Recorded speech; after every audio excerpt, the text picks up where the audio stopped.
Yes, please be reminded this meeting will be recorded. For today, we will start with the speaker presentation by Prof. Shinta first, and followed by Prof. Suchitra. And after that, we will have reflection and Q&A session in the end. So with this, let's start with our first speakers, and I would like to welcome Prof. Shinta to share her presentation with you. Okay, just a moment. I think I forgot to open my slide first. Okay. Okay, let me share my slide.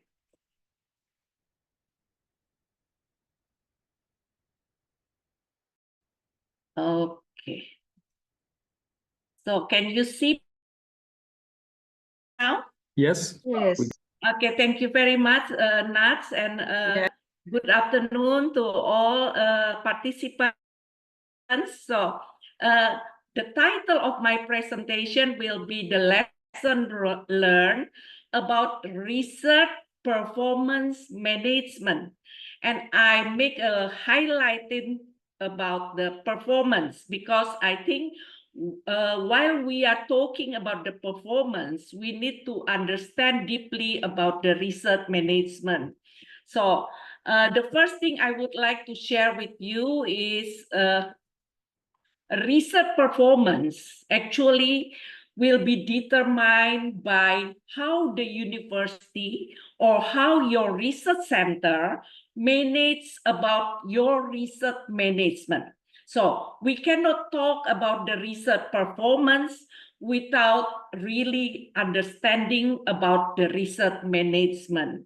And when we are talking about the research performance management, determining the research performance, it's really depend on the university vision and mission, on the resources of the university, and also the impact target that the university want to set. So my performance management in my institution can be different with your performance metrics, for example.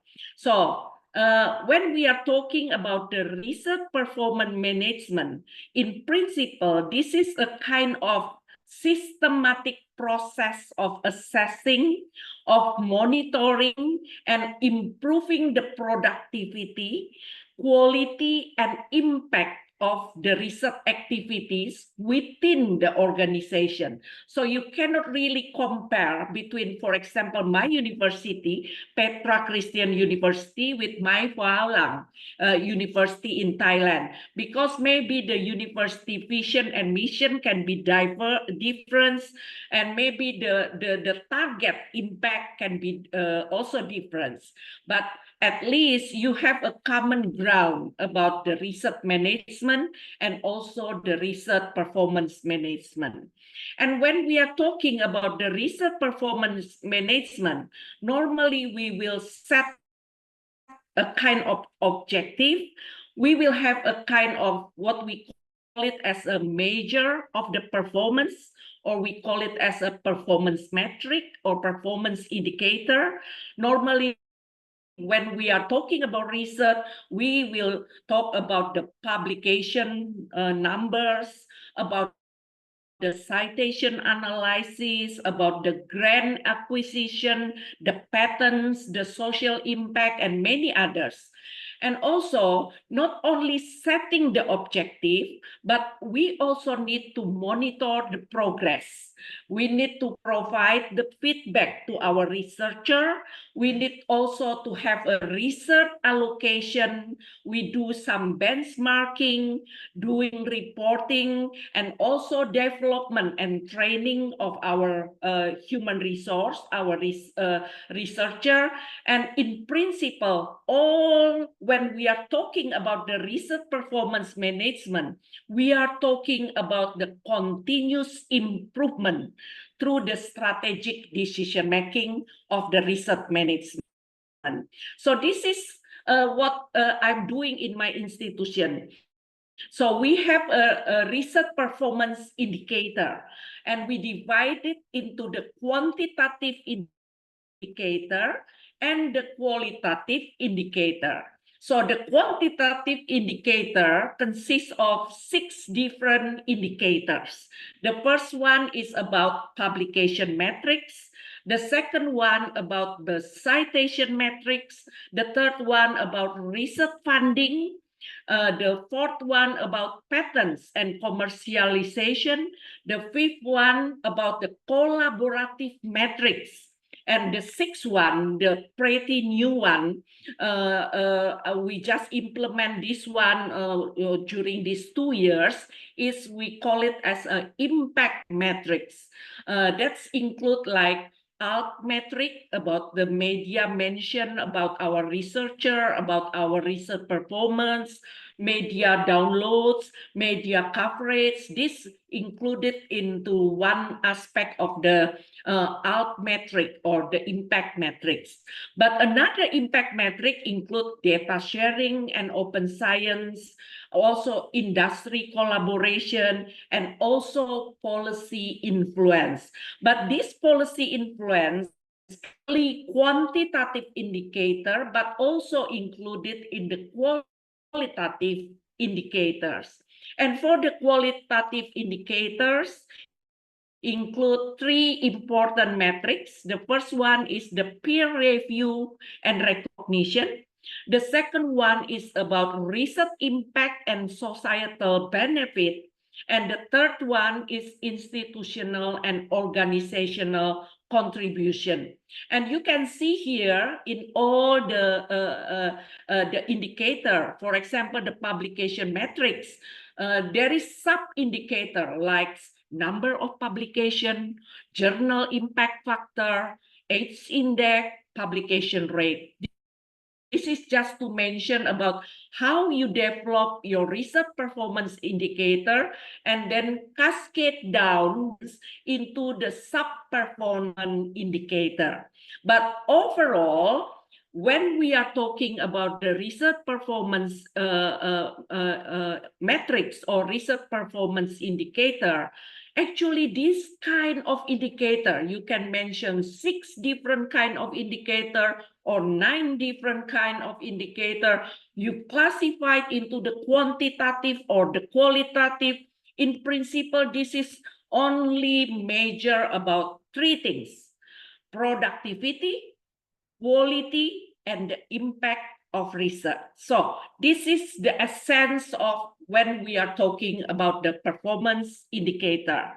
So this is just an example that you can find in the internet about the best research management in Southeast Asia. I took the example of Singapore, Malaysia, Thailand, Indonesia, Philippines, Vietnam, but you can mention many others.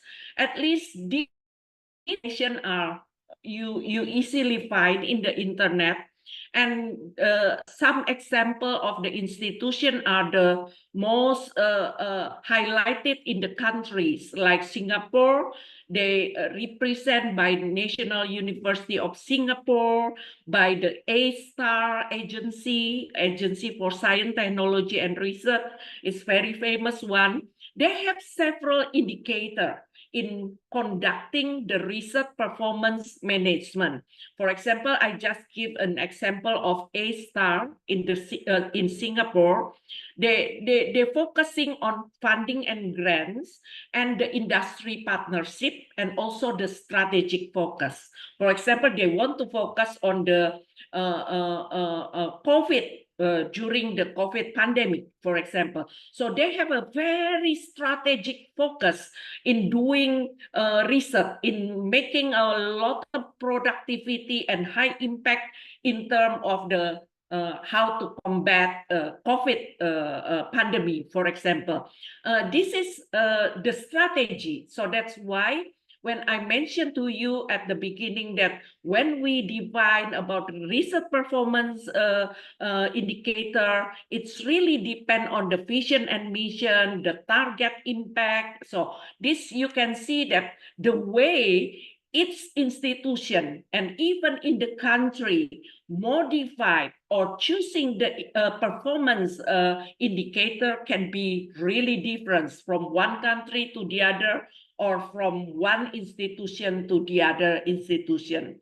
So I think the essence is not only about performance indicator, but the most important, which I call it as a lesson learned, is more on the research management. So I classified from my experience in my institution, the lesson learned about this research performance management into two clusters. The first one is the lesson learned from the internal institution, and the second one will be the external. I mean, the relationship between my institution with the external. So there is at least 10 lesson learned I would like to mention. The first one, if we want to increase the performance indicator, the performance management of our research center and for our researcher, we need to understanding the DNA in research management, the do and don'ts in management. For example, just a simple one, define clear objective. This is very important. But the don'ts one, of course, you neglect the planning of doing research. So everybody can do whatever you like. In your research center, you have 100 or 10 researchers, then they are doing their own business, they are doing their own interest, no management, no guidance, no strategic planning. This will not bring your institution having a very good research performance in science, for example. So this is the first point. The second one, to increase the performance of your research center, of your institution, you need to have unique selling proposition. Either you have the expertise, either you have a specific topic, you want to be the center of excellence in cancer, for example. So you don't really do other research interests, but mainly focusing yourself on cancer research, for example. You can choose that way. Or you have a very strong resources, facility, equipment that attract many other partner, other researcher to come to your institution. That's, we call it as a unique selling proposition. The third way to increase, to elevate the research performance is strong institutional commitment and support. I think your leaders supporting the research center, giving the fund, that kind of thing will, of course, increase the performance of the research. And then the other, of course, ethic integrity. You have the monitoring and evaluation system. You define your own performance metric, but you need to understand that while defining the performance metric, you need to compare it with others. Because why? You need to know the standard in the global level before you preparing, because at the end, you want to be like apple to apple, or you want to stand in the same position with your partner abroad or your partner in the global level. So you need to understand about the performance metric in the international level.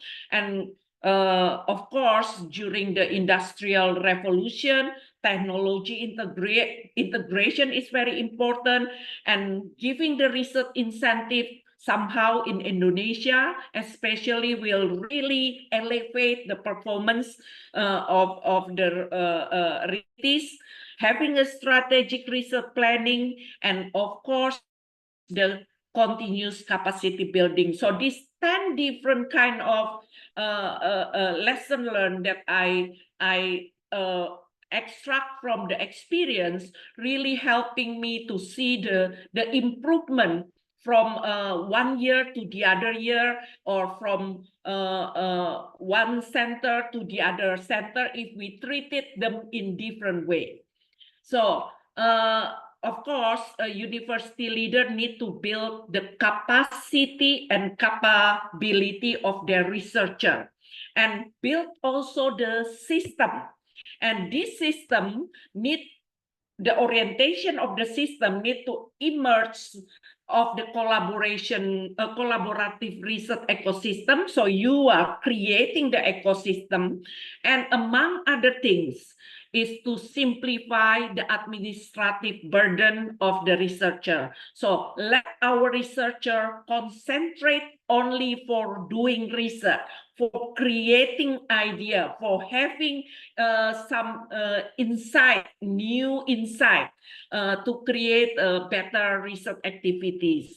So as a leader, we need to really pave the way for research collaboration. So we open the gate for collaboration with our partner, and let our researcher to have a strong collaboration, and also at least to build a standard in infrastructure. Because if we ask our researcher to do a good performance in research, but not giving them infrastructure, maybe very hard for them to have a very good high reputation publication, for example.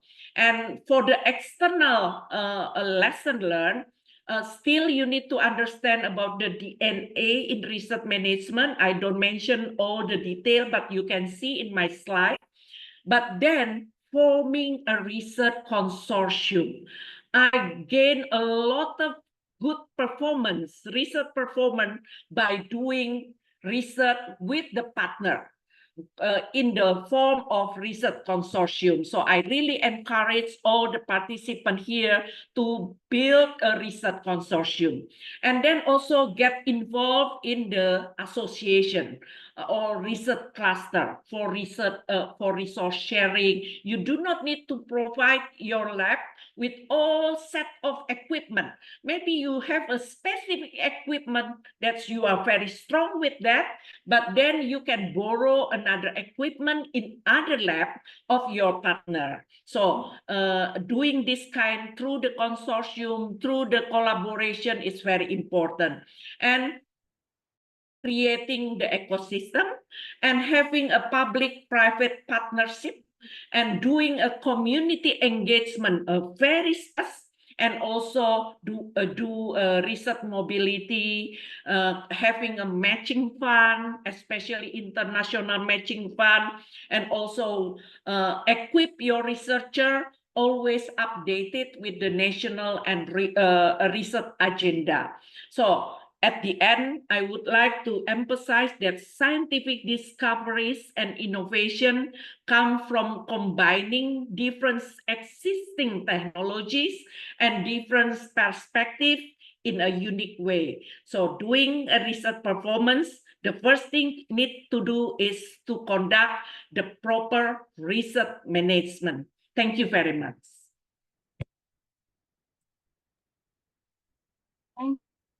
Thank you very much, Prof. Shinta, for sharing your very insightful presentation, including lesson learned in research performance management, which I think it's really useful for all the university leaders here on how to improve their system.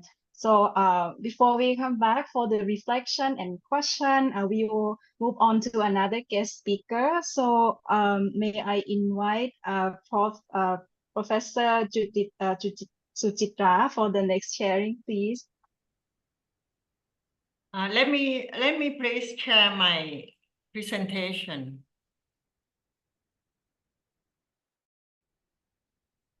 Just a minute. I forgot to do something.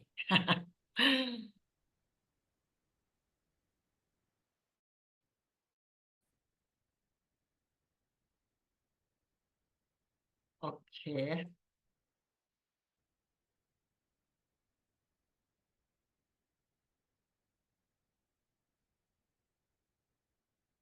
Okay, here.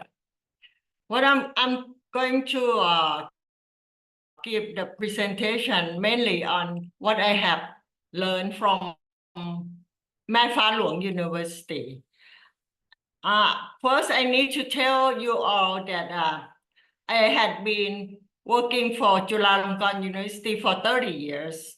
And after my retirement, I decided to come to Mae Fah Luang University to help them to drive the research area of the university. And once I came here in 2019, is what I found is that we need to know first why it's so important to carry out the research at the university. The reason I say that because at that time in 2019, I found that only about 10% of all the staff who did the research. The rest only teach giving the courses, and the reason is that they have to know why research is so important. Because the research, what they found from the research can keep them up on the updated knowledge for both teaching and research. If they keep doing research, they will find something new and they can convey those new message to the student. Moreover, it can make them existent as a researcher in national and international research society. The reason I say that because during that time, hardly people from Central University like Chulalongkorn University or Mahidol University, they hardly know any researcher from Mae Fah Luang University. So what I'm trying to do is that I need to tell them why it's so important. They need to have a publication in either national or international journal. If once they have the publication, they could use those publications to get promotion. Any staff who come to the university as a teaching staff, then they're going to be as a lecturer. However, in order to promote themselves from lecturer to assistant professor or associate or full professor, they need publication to identify themselves that they have ability enough to be assistant or associate or full professor. This is what I'm trying to do. At Mae Fah Luang University, in order to get assistant professor, they have to have at least 2 publications graded by 3 external readers, at least B, in order to get the assistant. To get associate professor, they had to have 3 publications graded at least 2A and 1B, again by 3 external readers. To get full professor, they need to have 5 publications graded A+ from 5 external readers. So this is what I'm trying to convey those messages to them. But they still don't understand why they need those professor promotion. This is what I found from staff who had not performed research at that time in 2019. Some of them found that it's not important to have professorship promotion. Some of them would like to do research, but they don't know how to get started. Some of them have no fundings. Some of them need mentor or mentoring system to help them start. So the reason they have this problem because once they get in the year of 2019, there was a 20 years anniversary of Mae Fah Luang University.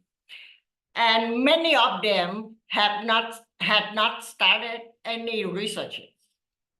So they had difficulty to get started. So what I'm trying to do is that I need to convince them. How can I convince them? See, I came from Chulalongkorn University. In Chulalongkorn University, every professor, either assistant or associate or full professor, they compete each other on research. But here at Mount Falun University at that time, 5 years ago, many of them just want to teach. Many of them did not want to do research, even though they wanted to do research, but they did not know how to get started. They did not know how to get fundings. So what I am trying to do is that I had gone roadshow to all schools. We have 15 schools at that time. And at present, we still have 15 schools. At that time, I had gone for a roadshow to all schools and give them information why they need research, why they need to do research. If they had difficulty of getting funding, what I'm trying to do is I show them the information that university have some fundings, not much, but for them to get started. And we also give them the mentoring system. We also find someone to come as a mentor for them to collect their English when they want to write paper to publish in international journal. And we also provide them some training of how to do research, how to get a research plan, how to get to know people, researchers. Now, moreover, I also told them that once they have publication, they have all types of incentives. They have all types of rewards. For example, if they publish paper in an international journal with Q1, they could come to the university and get rewards for like 40,000 baht per paper. If they get tier 1, they could get 50,000 baht on top of their salary. Now, if they have enough paper to apply for a professorship promotion, once they have promotion as a assistant professor, they also get money, some incentives, like about 13,000 on top of their salary every month. This is what they need to know. Many of them at that time, they didn't know that they could have those rewards, they could have those incentives. One day we provide them all the information that will make them get started on the research. Now, what we trying to do, what I and my team trying to do is to help them to get fundings, especially those who have high capability to do research. We would bring them to Bangkok to see the director of the research grant and told them what we have, what type of research we have done, and what type of research we have been doing to get fundings from them. And these are what we have done. And what I'm trying to say is that the most important for a university to drive research going is the executive teams. The executive teams of the university have to know and understand the nature and context of the research. Otherwise, they would not help you. They would not supporting you, would not be supporting you to drive the research going. So main things that I like to emphasize is the executive team have to go with us, have to go with the research, have to understand the research, and have to support us. Otherwise, it's sort of no use to do it. So this is what I give all the experience that I received from what I have been here at Falun University for 5 years, and the problems, and also what we had to do, what we had to try to do in order to drive the research of Falun University to go to international regions. Even though we have all type of facility, all equipments, I say all modern equipments. Here at Falun, we have them all. But we need someone to get moving. Thank you very much.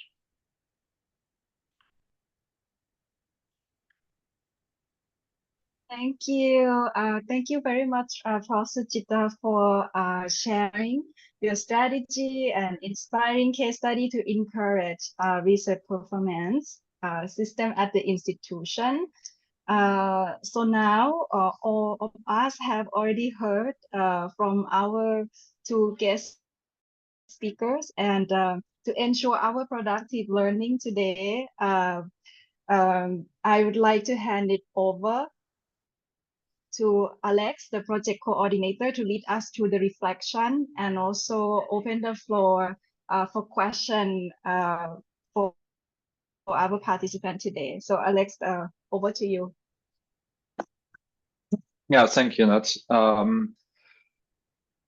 I wrote questions down for you both, and both of you told us that you are over 30 years in research and research management to lead researchers and all the stuff at your university.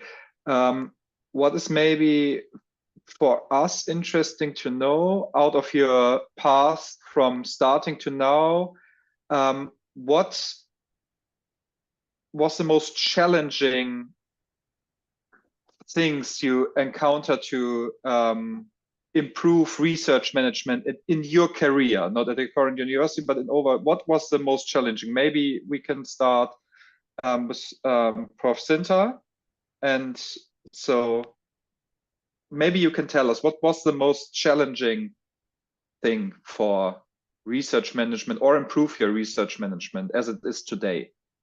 Okay, thank you, Alex. And I think for in case of Indonesia, I should mention about the bureaucratic hurdles.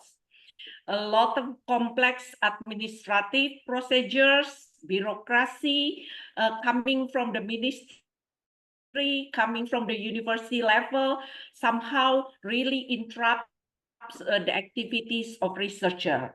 So I think I put myself as a researcher. I feel that this is a lot of work with the administrative things. So this is very challenging when I understand because I start my career as a researcher, and then I try to streamline the bureaucratic system in my university during my leadership time. So I really give a suggestion to all the leaders here. Please understand about the barrier of the researcher, because if you want the productivity of your researcher, you need to streamline the bureaucratic policy, bureaucratic system, making simple administrative things. When your researcher asking for something, for equipment, for everything, not making it complicated. So this is very important. And the second challenge is, I think we still facing the quality and also the quantity of researcher, because numbers of PhD holders in Indonesia is very small, and in one university is also very small. Because of that, I think the nature of conducting research is coming from PhD holders, professor. So very hard to encourage the master degree lectures to start with high quality of research activities. So this also reducing the performance in my institution. And the third one is about funding limitation, because I think priority will not given to the research. Priority will be given to the teaching, because we need to serve our customer, our students. So somehow insufficient and inconsistency of funding the research, and also the limited resources, this will lead to the disadvantages of the research performance. And this correlate also with the research infrastructure. Luckily for my Luang, Professor Sujitra mentioned you have a big, the most high-tech equipment in your university. In our case, we have this problem as well, but the spirit or the eagerness of researcher to conduct the research is there in the institution. But at least we need to streamline the bureaucratic, we need to give a more consistent grant, and also provide our researcher with at least the basic research infrastructure. I think this is the most challenging one. Okay, Professor Sujic, maybe now you are, as far as I heard, you are on an, you can look from outside at MEFA Luang. You was inside as a head of the university, and now you can look from outside.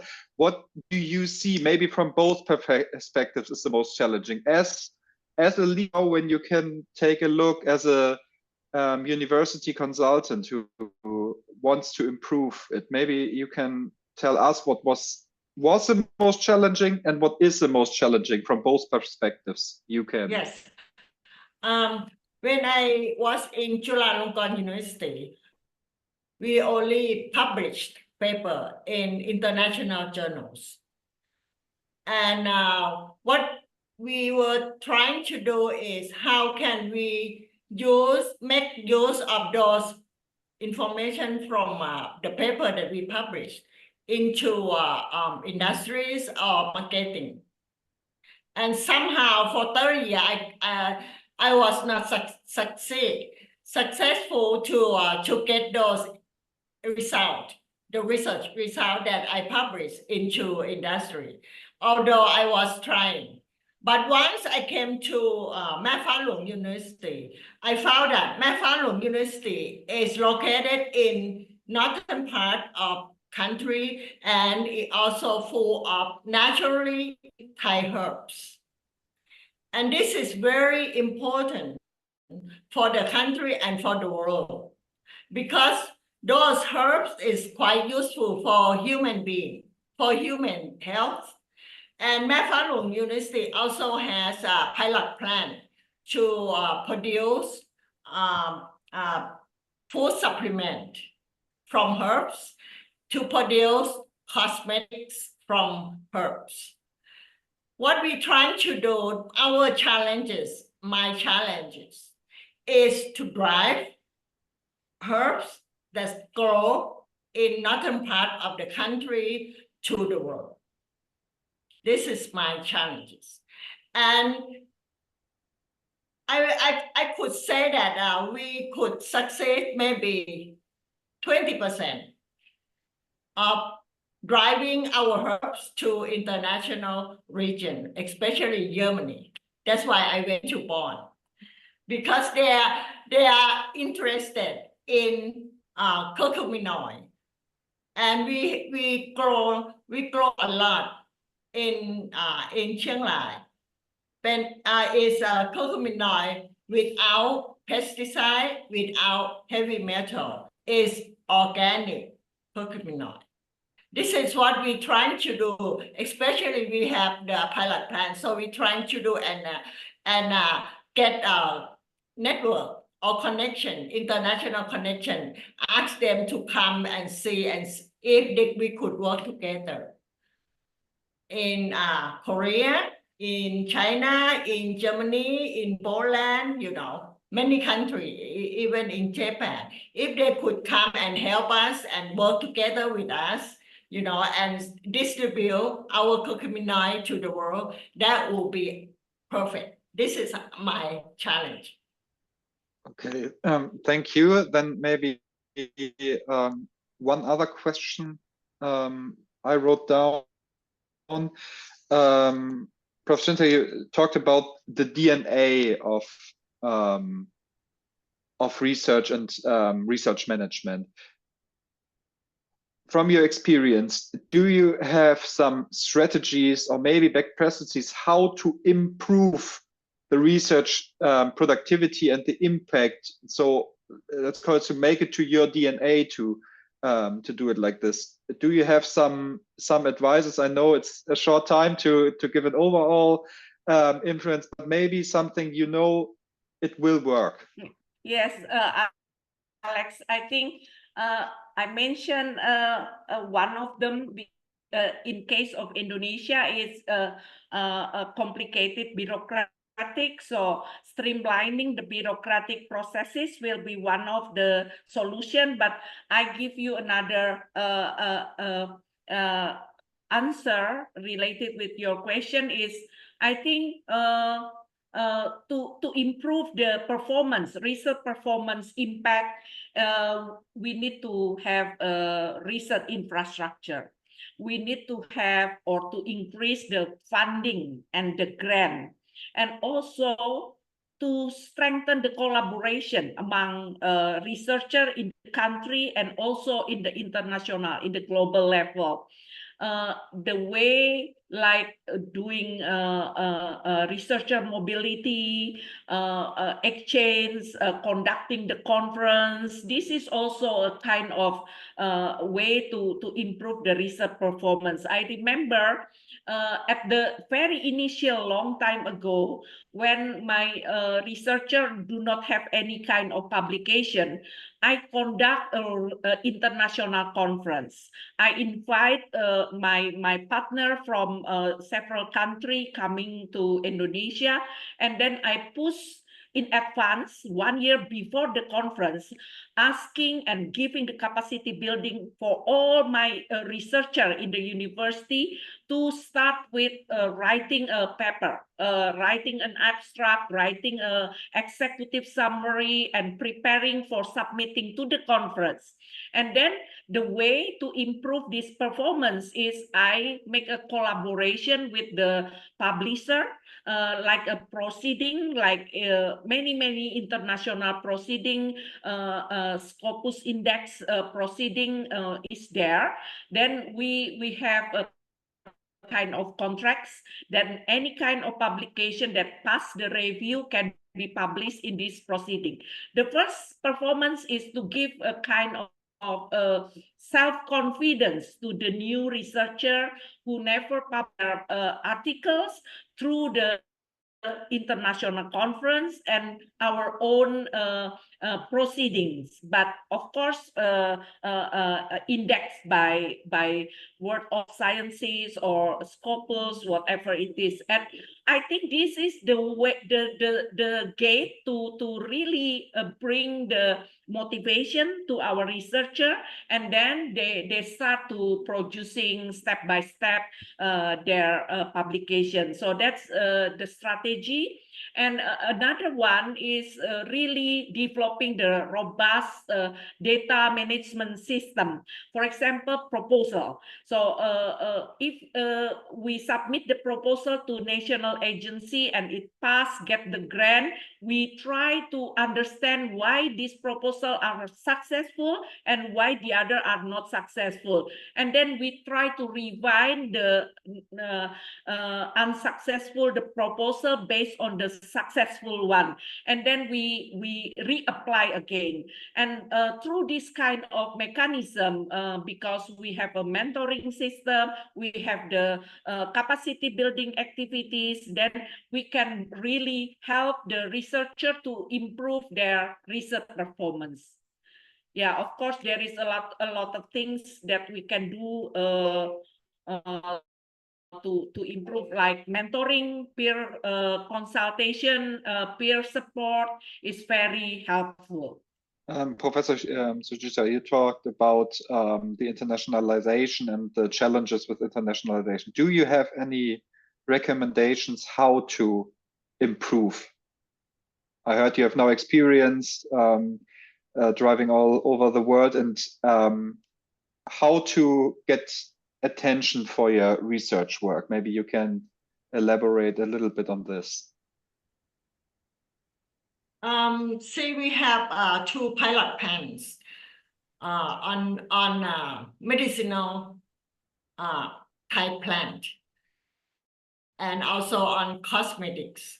What we are trying to do and trying to show our work is to produce many supplement food and also cosmetics, lotion, hand cream,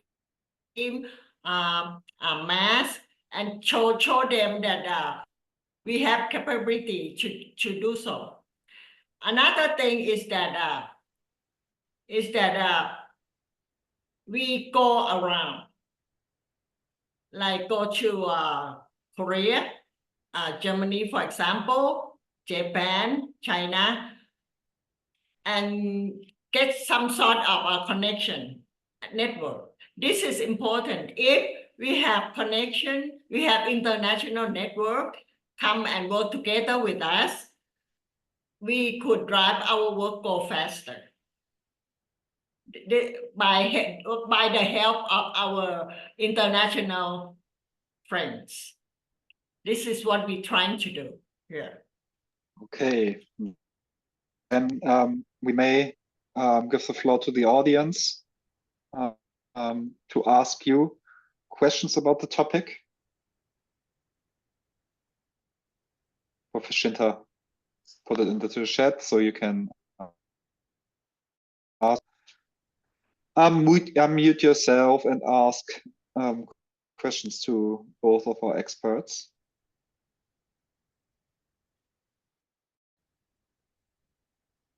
I think Dr. San Lin, you raise your hand. Oh yeah, from Yanadang University. Just go ahead. We cannot hear you from your side, so seems like. Hello, can you hear me? Perfect. Thank you. Actually, both professor, I would like to tell that your presentation is very fruitful, and we are learning a lot from your presentation. Now, I would like to ask you one question. Actually, we are also trying our best to for the development of research capacity in our university. There are 3 challenges in our university. One is heavy workload. They have to take lectures, and then they also trying their best to do research. The second one is limited facilities, and the third one is funding. So now I would like to know the fundraising practices in your university, so that we can learn from you how to get funding, both internationally or locally. Thank you. Yes, Alex. Can you repeat the first one?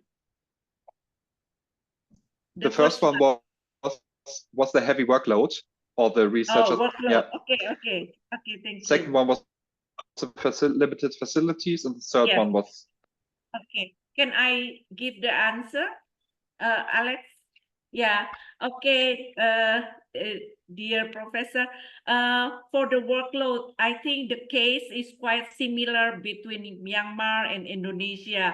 But in Indonesia, we have a kind of policy, especially in my university, we can clusterize the researcher or the academician, the professor, based on their strong point. For example, there is a professor who are very strong in research, but they're quite weak in delivering teaching, because it seems that his mind and his brain is only for research. Very not outspoken person, for example. Then the credit, the workload for the research will be bigger than the teaching workload. So we differentiate this kind of policy. So for everybody need to teach, but numbers of the subject for teaching can be different from professor to the other, because we want to classify them based on their expertise. If they are very strong in research, we allocate numbers of hours for research bigger than for teaching. So this is the first thing for the modification. So the university will gain the benefit, because the university then will have a lot of productivity in research, but still teaching and everything will go on, depend on numbers of the professor. Of course, a number of professor, if you have a limited number of professor, then it's very hard to really have this kind of policy, because everybody need to teach and then no time for doing research. But at least for us, more easier, because we have 12 credit for teaching and doing research and community service. Then we can divide the credit based on that workload allocation. And for the limited facility, making a consortium among the country, with the nearby university is very important. We identified, for example, my strong in my university is all about analytical equipment, HPLC, spectrophotometer, mass spectrophotometer, for example. But I do not have, for example, NMR, nuclear magnetic resonance. But I know another university, they have it. Then I do a kind of MOU, and then we make a kind of collaboration. So I don't need to buy the NMR, but I can go there and measure my sample and have joint publication.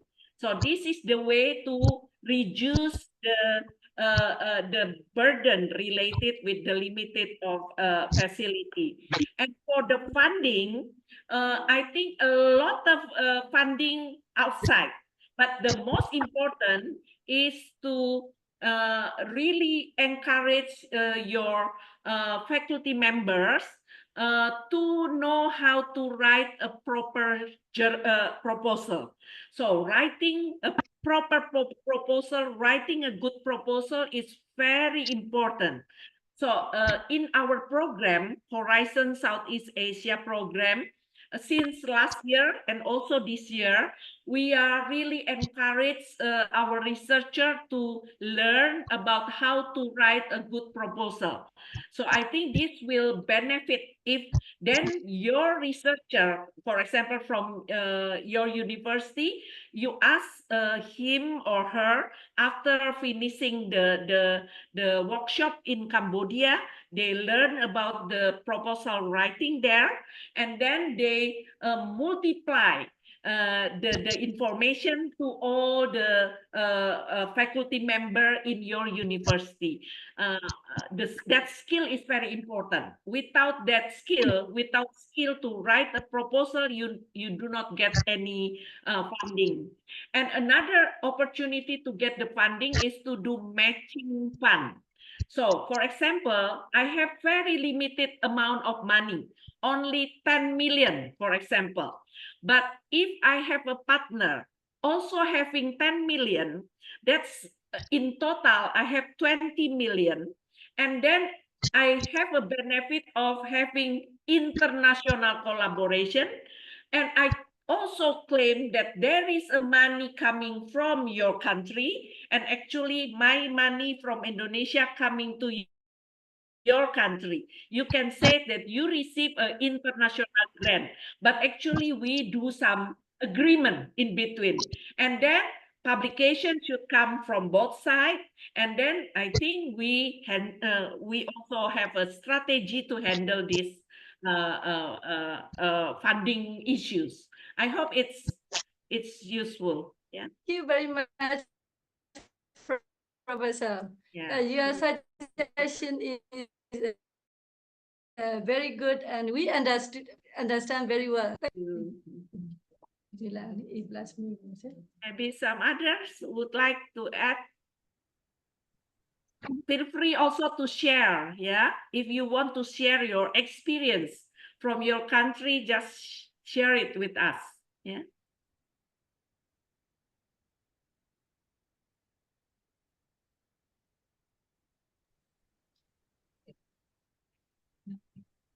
I think, Alex, I think we have another question in the chat from Professor Chojomin.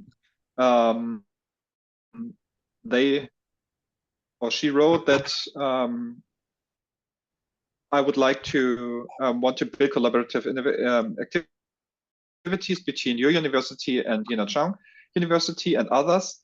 It is encouragement for us. Let us know your opinion about collaborative structures within universities in this project. For me, I'm open for the collaboration, Chojomin. I'm open for the collaboration, and I'm also willing to support, supposing that since I'm a trainer for the it's called DS program, the DAD program for the proposal writing grant. So at least I have know-how to do capacity building for faculty members, and I'm willing to share my knowledge to all the members of Horizon Southeast Asia. Yeah. Yes, thank you so much, Shinta. Because of we have planned for an upgrade to our faculty members ability for research, but I haven't. so in this year, Miss Dr. Ete and Dr. Trewit and Hanover her leadership from me to her. So I think she will, and both of them, she will continue to implement that plan. I hope so. I hope, and then I hope both of you are encouraged to us for the collaborative and the upgraded research methodology or research ability. I hope so. Yeah, and Professor so Sujitra also very strong in herbal. So I would like to collaborate also with Professor Sujitra. So I think we can collaborate among us. Yeah. The beginning of the 2024, we held a research conference second time. So we published the second proceedings. So it is one of the research activities in my Yenachang University. Thank you. How about from Timor-Leste or from Laos, Cambodia? I also see Apisom from Thailand, the strong researcher around us here. Maybe you can share your experience, how to improve the performance, research performance in your institution.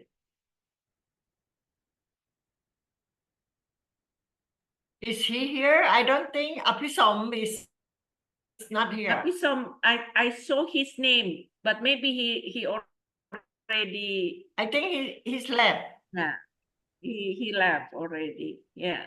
Okay. But maybe I can add another question if nobody wants to ask. Prof.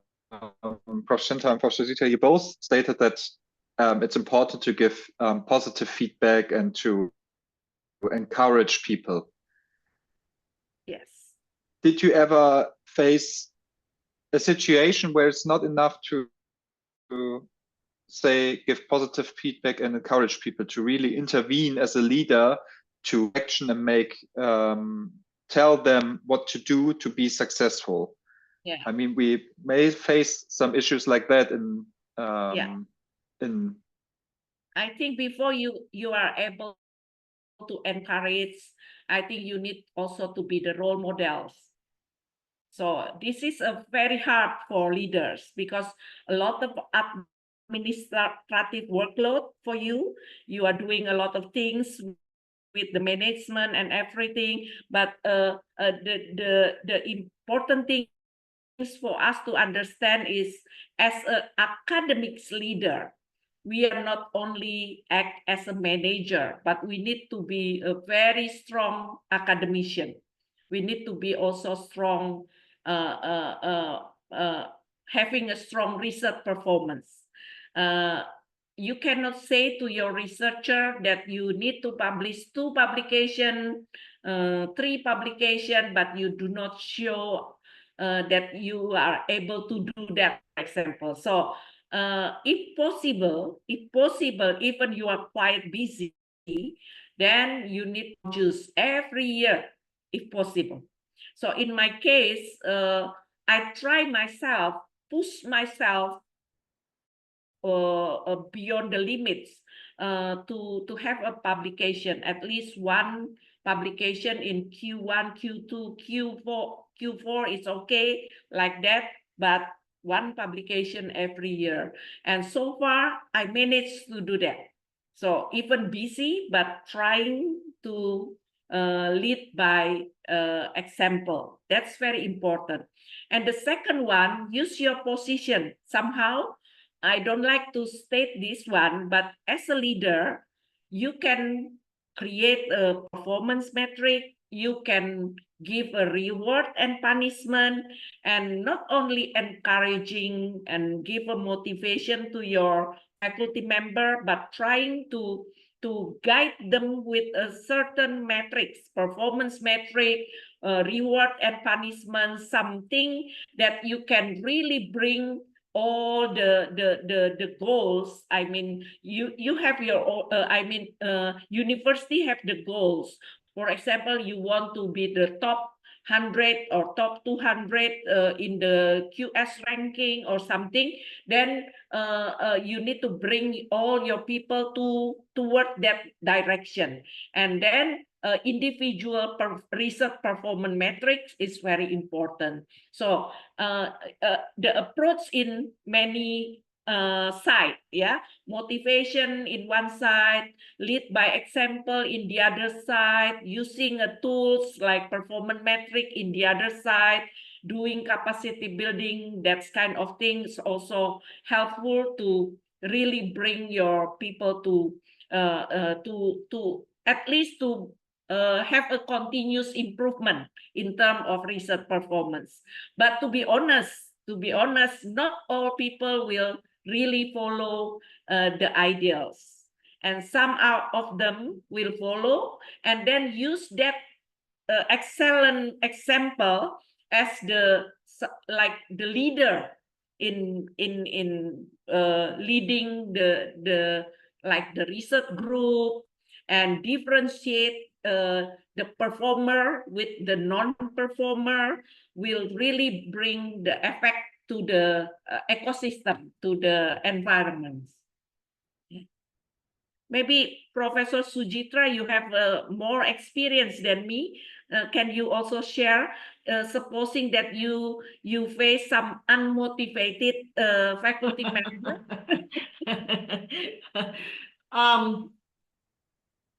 For me, I always hold one philosophy. Whatever you want anyone to do things, you need to do those things by yourself first. So at least you show them that you had gone through those things and you had learned some lesson. I would like to convey those lessons to them.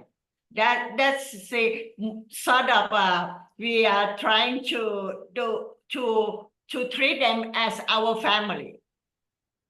See, if they feel like we are family, then they are willing to do anything that you tell them to do.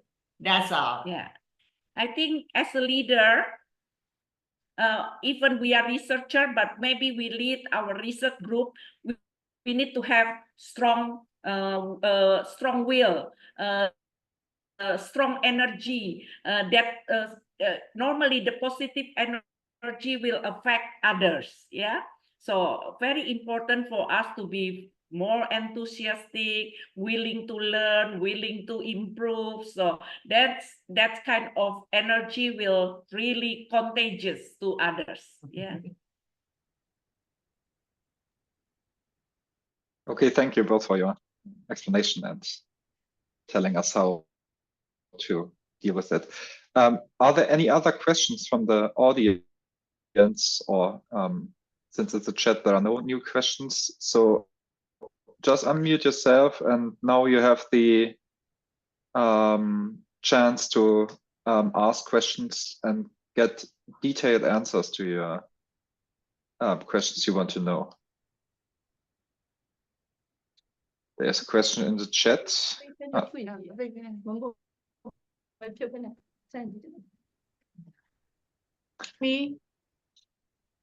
There's a question in the chat for you. This states, may I know how to manage the time and duties of the research, such as professors and university teachers at your university? Yeah. Can I answer, Alex? Sure. Yeah, Dr. San Lin, nice meeting you, showing you in Zoom. So I think Yeah. everybody, Yeah. no exception, we receive 24 hours per day, 7 days per week, all Yeah. equal. But then we see some having a very good performance and the other do not have good performance. So it's Yeah. only a matter of how we value the time. Yeah. So everybody receive the opportunity, exactly the same opportunity in terms of the time. But some using it wisely and the other don't use it wisely. And for me, there is no smart work. The most important is hard work. So supposing for making a one publication, for me, it needs 1 year. But for other professor, maybe need 1 month. Then I need to work hard to catch up with that one. So I think it's really depend on whatever in our hand, in our plate. We are a professor, we are a manager, we are a leader, we are a mother, we are also supporting our husband, for example. So many busy things. But I think we need to have a priority and we need to be effective and efficient in handling the times. And somehow this should be really do it by like practicing from time to time. In my case, I pay extra mile by wake up at 4 a.m. in the morning and being in my faculty in my lab at 5:15 or 5:30 early in the morning every day for many years. And maybe because of that, because I pay extra mile, I'm more productive than other professor in my faculty, for example, like that. So the only way is pay extra miles and try to manage your time. Everybody have the same time, but then the one who effectively and efficiently using their time and value their time, they will really have a productive things. I think mostly we becoming not productive because we waste our time, busy with the Instagram, busy with the chatting, busy in gossiping, busy in complaining, for example. Then there is no productive thing coming up. So try to surround yourself with a positive people. Try to work with good mentor, for example. So I hope that finally you find out some improvement of your personal life, performance, research performance. I think this is the way I got it. I have several mentors, and mentor, not because they are perfect, but I know they are good in certain things that I'm not good. Then I have not only one mentor, I have more than 10 mentors, but each mentor, they have specific things that I can learn. Then I improve from 10 mentors, for example, then I becoming 10 times of the strong point of these 10 people come into myself. So I'm learning by asking people, get the sharing from others, and then improve little by little. Maybe this is just a sharing from my side. But of course, your problem, your burden can be so much different from mine. But at least Yeah. try that way is also somehow it's work in my case. Yeah. Yes. Yes. Thank you, Professor. Thank you.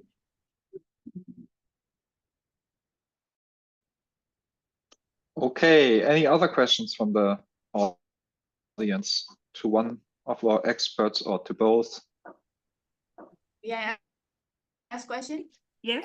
May I know how do you foster the young generations for, I mean, for the researchers, especially for postgraduate students and undergraduate students? May I know? Yeah.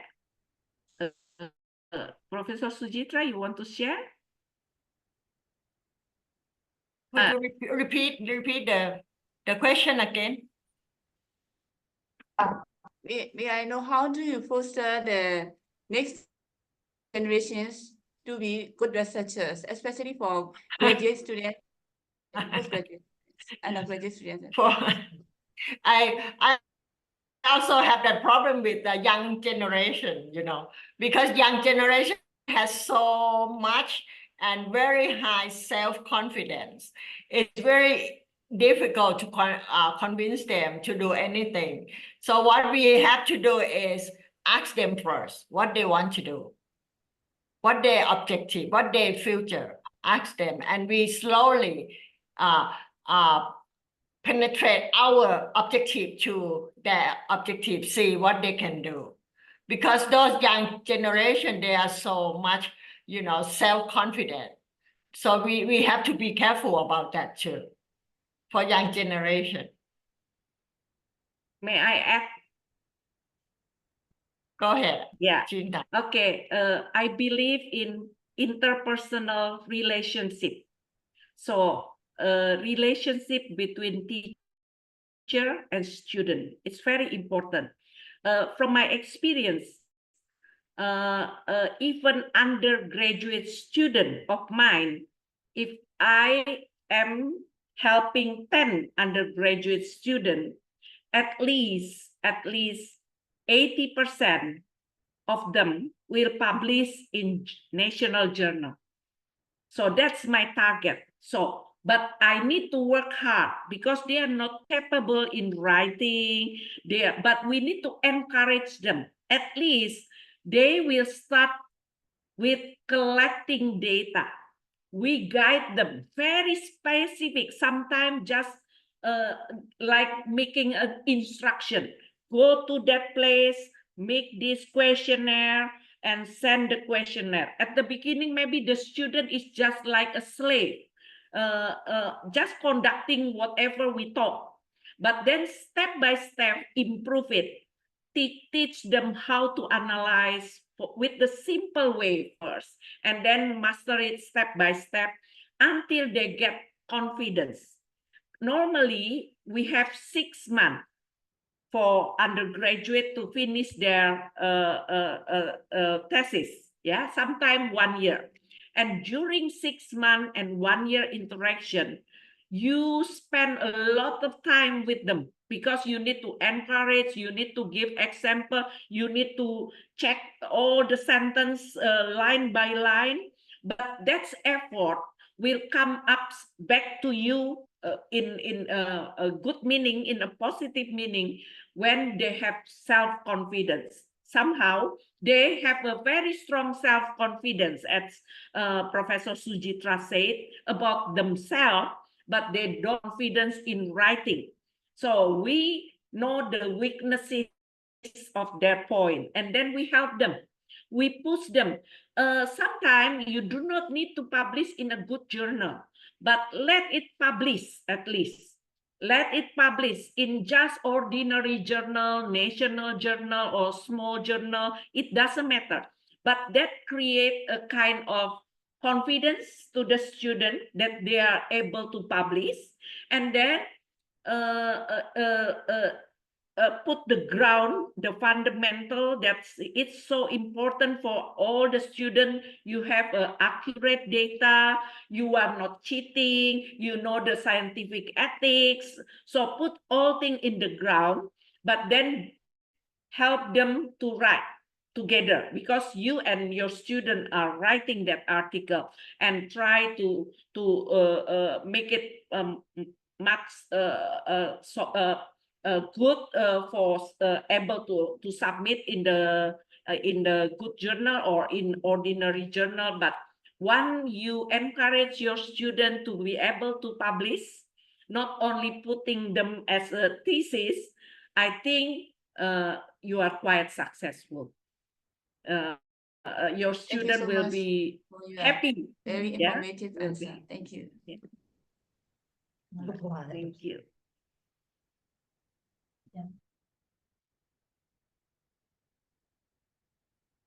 Okay.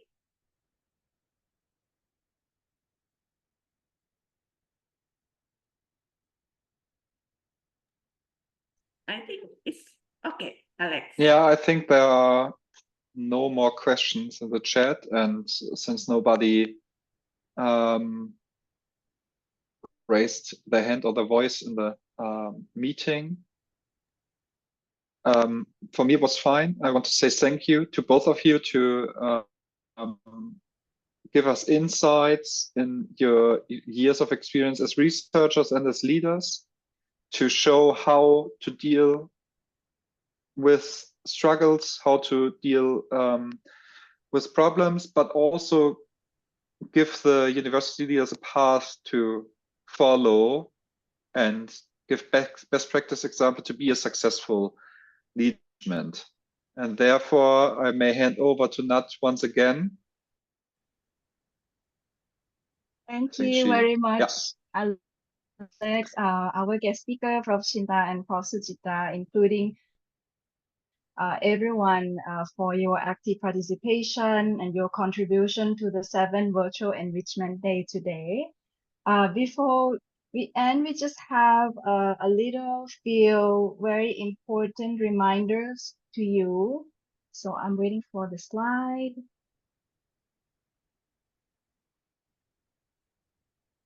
Okay, so before we go today, I just would like to remind you of the activities. So we have already sent invitation to all universities about our upcoming on-site forum this September in Phnom Penh, Cambodia.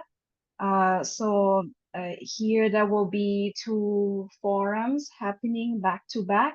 So the first one is the 3rd Regional Leadership Forums and Workshop, or what we call the Leadership Forum. So this one, participants who are invited will be the university leaders who have been participating in the Horizon Southeast Asia project. So this one, it will be organized on 9 to 11 September. So if you already received the invitation from Ploy, please be reminded to sign up and fill in the registration form, because in the form you have to provide us some information such as flights and preference and anything. So it will help us for the arrangement of the forum. And the second one is the researcher networking forum. So, or what we call the researcher forum.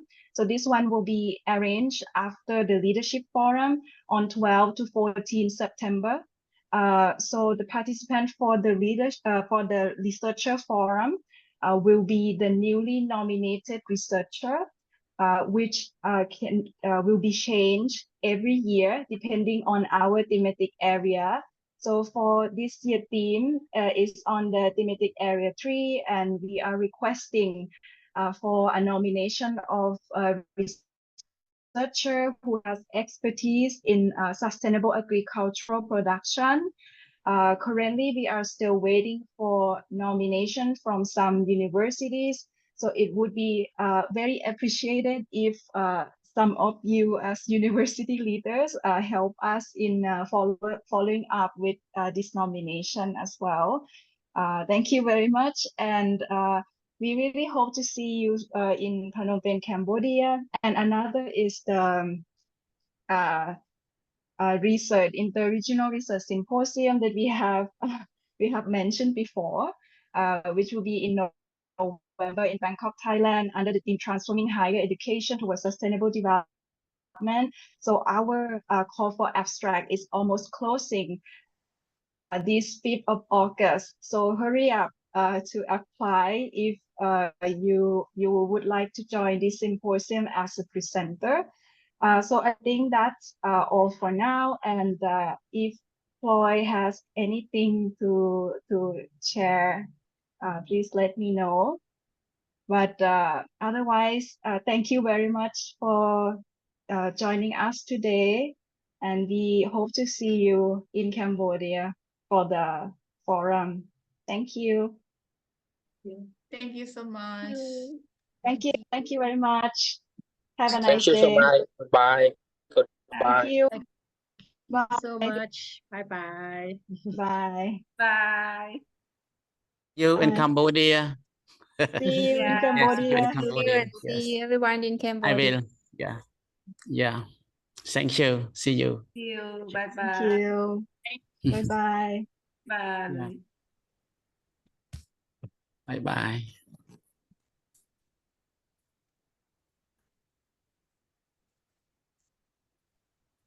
Thank you, Prof. Shinta, for your time. Okay. Thank you. Much Yes, appreciated and We very all can leave, yeah? thank you. Bye-bye, Flo. Bye-bye, bye. Luz. See you in Bye-bye, Alex. Cambodia. Bye-bye, everybody. Dr. Shoshomin. Yes. Thank So you so much sad for we your won't see you. invitation. All of you. Sadly, we won't see you this forum, isn't it, Prof? I another new rector will be representing your years. Thank you. Um, Thank you. have a good day. Bye bye. Okay. So for the rest of you, feel free to leave the meeting, and thank you for joining today. So do you give me 5 minutes? Sure. Then I will be back. Yeah. All So I right. will just. All I will right. not leave. I will Yeah, you just turn off. just. Okay. Okay.